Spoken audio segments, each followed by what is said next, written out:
Miguel de Unamuno. Miguel de Unamuno y Jugo was a Spanish Basque essayist, novelist, poet, playwright, philosopher, professor of Greek and classics, and later rector at the University of Salamanca. His major philosophical essay was The Tragic Sense of Life, and his most famous novel was Abel Sanchez, The History of a Passion, a modern exploration of the Cain and Abel story. Miguel de Unamuno was born in Bilbao, a port city of Basque Country, Spain, the son of Felix de Unamuno and Salome Jugo. As a young man, he was interested in the Basque language and competed for a teaching position in the Instituto de Bilbao against Sabino Arana. The contest was finally won by the Basque scholar Resurrection Maria de Aizc. Unamuno worked in all major genres, the essay, the novel, poetry, and theatre, and, as a modernist, contributed greatly to dissolving the boundaries between genres.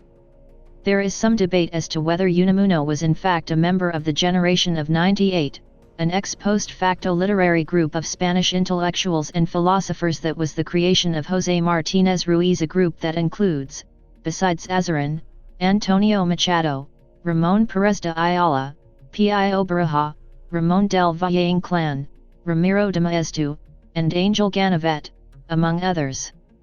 Unamuno would have preferred to be a philosophy professor, but was unable to get an academic appointment.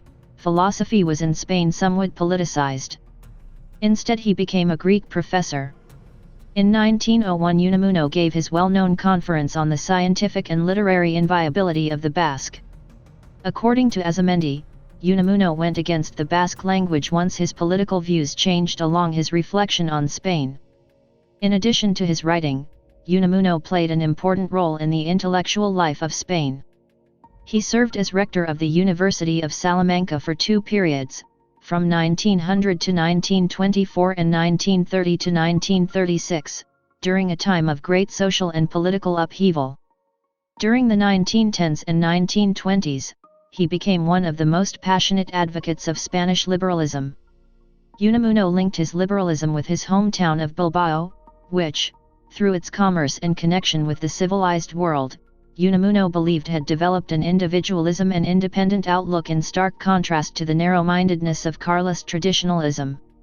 When in 1912 José Canalejas was assassinated by an anarchist, he blamed it on the fact that Spain lacked a true liberal democratic party, and in 1914 denounced the large property owners for their negligence and ignorance.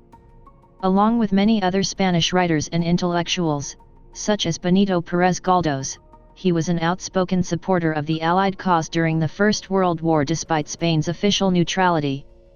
Unamuno viewed the war as a crusade not just against the bellicose authoritarianism of the Germans, but against their sympathizers in Spain, and intensified his attacks on Alfonso XIII and the Spanish monarchy. Unamuno was removed from his two university chairs by the dictator General Miguel Primo de Rivera in 1924, over the protests of other Spanish intellectuals. As a result of his vociferous criticisms of Primo de Rivera's dictatorship, he lived in exile until 1930, first banished to Fuerteventura, one of the Canary Islands. His house there is now a museum, as is his house in Salamanca. From Fuerteventura he escaped to France, as related in his book De Fuerteventura a Paris. After a year in Paris, Unamuno established himself in Hendaye, a border town in the French Basque country, as close to Spain as he could get while remaining in France. Unamuno returned to Spain after the fall of General Primo de Rivera's dictatorship in 1930 and took up his rectorship again. It is said in Salamanca that the day he returned to the university, Unamuno began his lecture by saying, "As we were saying yesterday," as Fray Luis de Leon had done in the same place in 1576, after 4 years of imprisonment by the Inquisition. It was as though he had not been absent at all. After the fall of Primo de Rivera's dictatorship, Spain embarked on its Second Republic. He was a candidate on the Republican/Socialist ticket and was elected, after which he led a large demonstration in the Plaza Mayor in which he raised the Republic's flag and declared its victory. He always was a moderate and refused all political and anti-clerical extremisms. Having begun his literary career as an internationalist, Unamuno gradually became convinced of the universal values of Spanish culture, feeling that Spain's essential qualities would be destroyed if influenced too much by outside forces. Thus he initially welcomed Franco's revolt as necessary to rescue Spain from the excesses of the Second Republic. However, the harsh tactics employed by the Francoists in the struggle against their Republican opponents caused him to oppose both the Republic and Franco. Unamuno said of the military revolt that it would be the victory of a brand of Catholicism that is not Christian and of a paranoid militarism bred in the colonial campaigns, referring in the latter case to the 1921 war with Abd el-Krim in what was then Spanish Morocco. In 1936 Unamuno had a public quarrel with the nationalist General Millan Estrée at the university, in which he denounced both Estrée, with whom he had had verbal battles in the 1920s, and elements of the rebel movement. He called the battle cry of the elite Spanish Legion "Long Live Death" repellent, and suggested Estrée wanted to see Spain crippled. One historian notes that his address was a remarkable act of moral courage and that he risked being lynched on the spot but was saved by Franco's wife, who took him out of the place. Shortly afterwards, Unamuno was effectively removed for a second time from the rectorship of the University of Salamanca.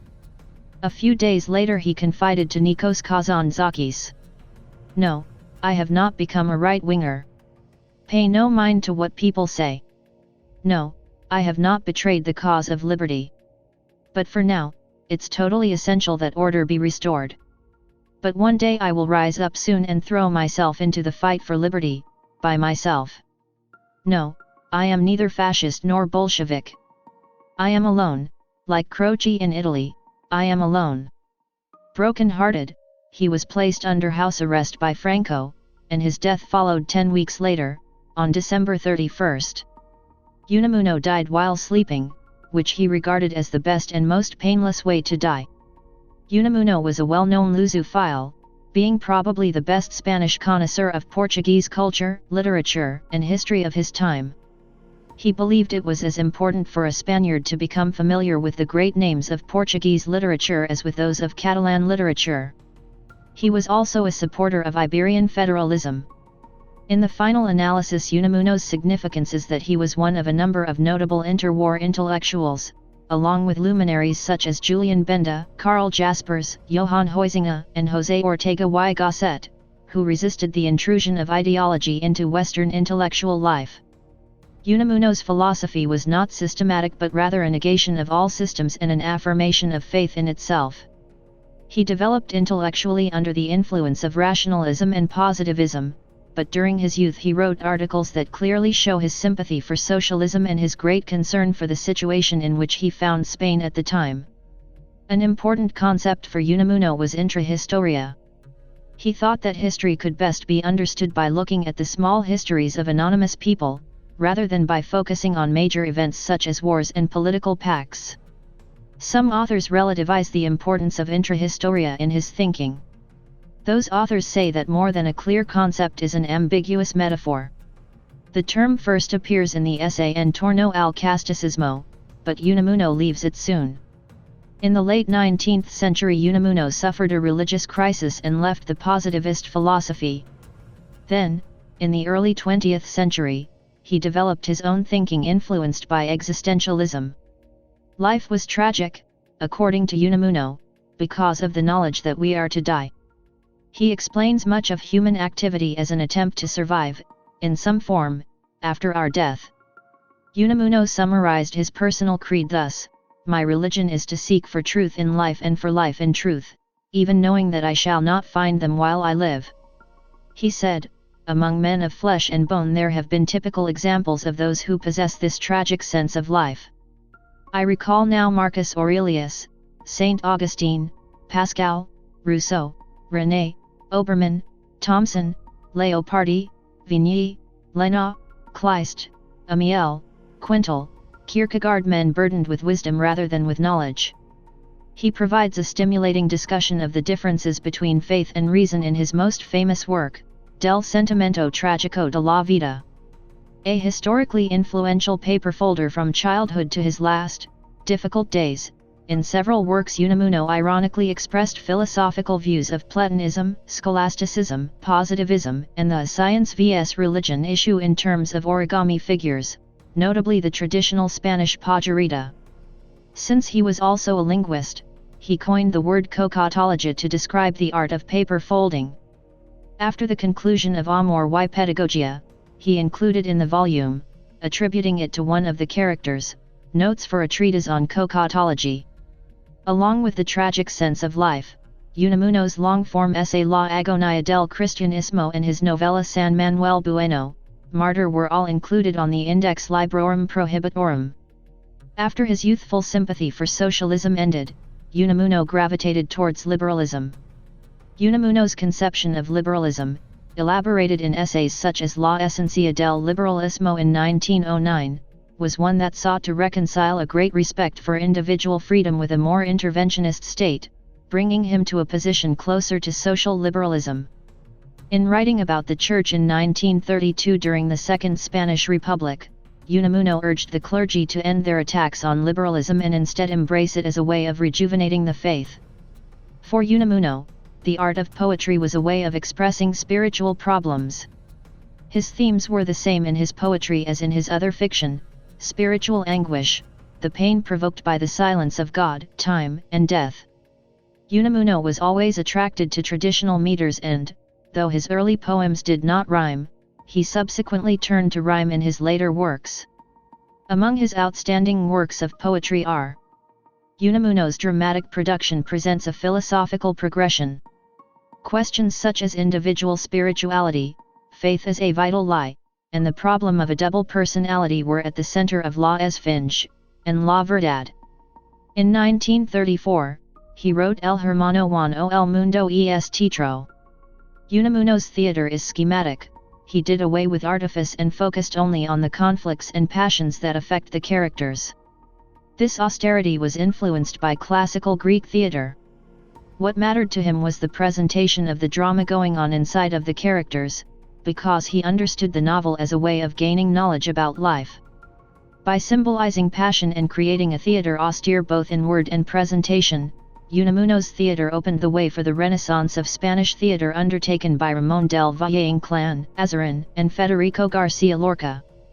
On October 12, 1936, the celebration of Columbus Day had brought together a politically diverse crowd at the University of Salamanca, including Enrique Play Diñol, the Archbishop of Salamanca, and Carmen Polo Martínez Valdés, the wife of Franco, Falangist General José Milanestre, and Unamuno himself. According to the British historian Hugh Thomas in his magnum opus The Spanish Civil War, the evening began with an impassioned speech by the Falangist writer José María Pemen. After this, Professor Francisco Maldonado decried Catalonia and the Basque country as cancers on the body of the nation, adding that fascism, the healer of Spain, will know how to exterminate them, cutting into the live flesh, like a determined surgeon free from false sentimentalism.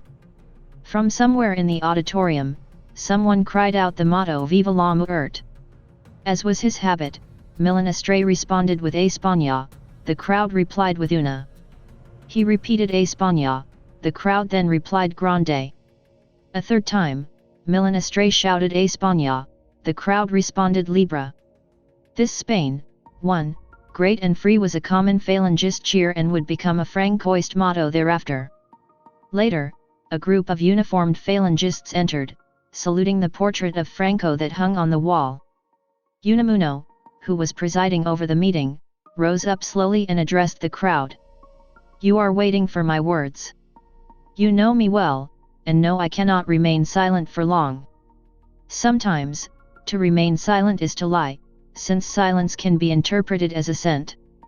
I want to comment on the so-called speech of Professor Maldonado, who is with us here. I will ignore the personal offense to the Basques and Catalans. I myself, as you know, was born in Bilbao. The bishop. Unamuno gestured to the Archbishop of Salamanca. Whether you like it or not, is Catalan, born in Barcelona. But now I have heard this insensible and necrophilous oath, Viva la muerte, and I, having spent my life writing paradoxes that have provoked the ire of those who do not understand what I have written, and being an expert in this matter, find this ridiculous paradox repellent. General Milanestre is a cripple. There is no need for us to say this with whispered tones. He is war cripple. So was Cervantes. But unfortunately, Spain today has too many cripples. And, if God does not help us, soon it will have very many more. It torments me to think that General Milanestre could dictate the norms of the psychology of the masses. A cripple, who lacks the spiritual greatness of Cervantes, hopes to find relief by adding to the number of cripples around him. Milanestre responded, "Death to intelligence. Long live death," provoking applause from the phalangists. Pemon, in an effort to calm the crowd, exclaimed, "No. Long live intelligence. Death to the bad intellectuals." Unamuno continued, "This is the temple of intelligence, and I am its high priest. You are profaning its sacred domain. You will win, because you have enough brute force. But you will not convince. In order to convince it is necessary to persuade, and to persuade you will need something that you lack, reason and right in the struggle. I see it is useless to ask you to think of Spain. I have spoken." Milanestre, controlling himself, shouted, "Take the lady's arm." Unamuno took Carmen Polo by the arm and left under her protection. In 2018, the details of Unamuno's speech were disputed by the historian Severiano Delgado, who suggested that the account in a 1941 article by Luis Gabriel Portillo in the British magazine Horizon may not have been an accurate representation of events. However, Delgado agrees that a very fierce and violent verbal confrontation between Unamuno and Milanestre definitely occurred, which led to Unamuno being removed from his rectorship.